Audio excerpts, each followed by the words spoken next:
Very soon, a chain of events began that would eventually transform South Florida as completely as Henry Flagler's railroad tracks. It started in Cuba. Remembered the Maine. According to history, the explosion on the USS Maine in Havana Harbor propelled America into war with Spain. One of the greatest misnomers in American history is the phrase, the Spanish-American War.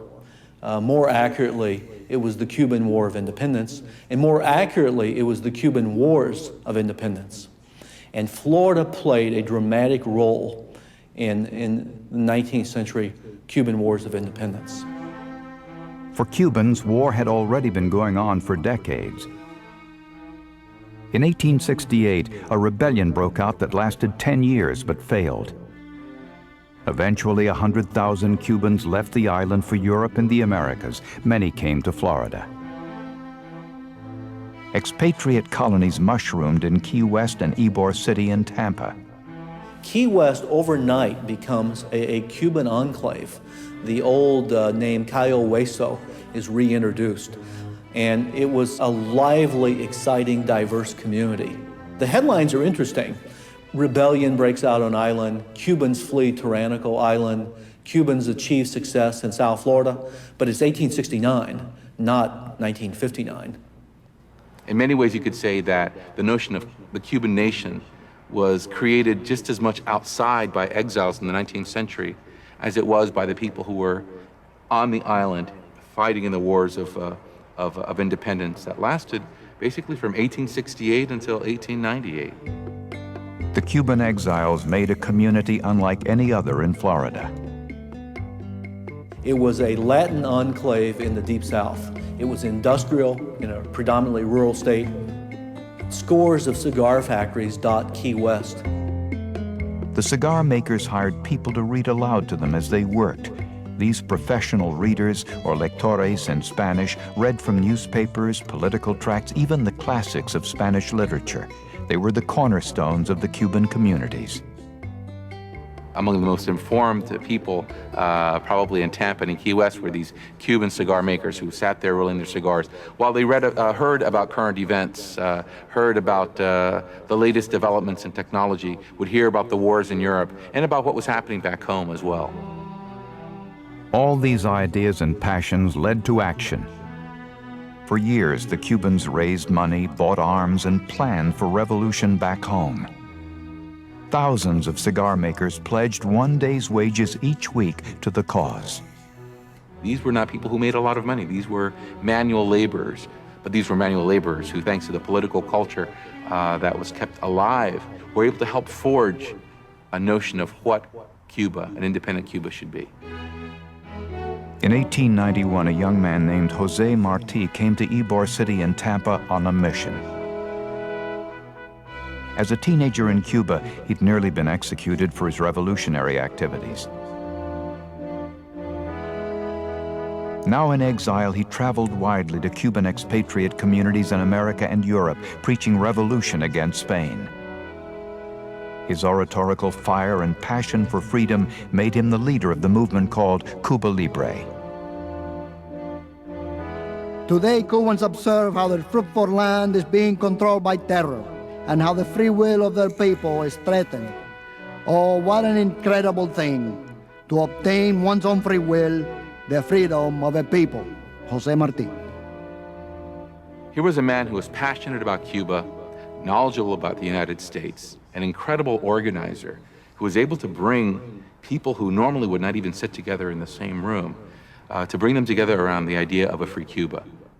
Marti galvanized the movement. He visited Tampa and Key West dozens of times.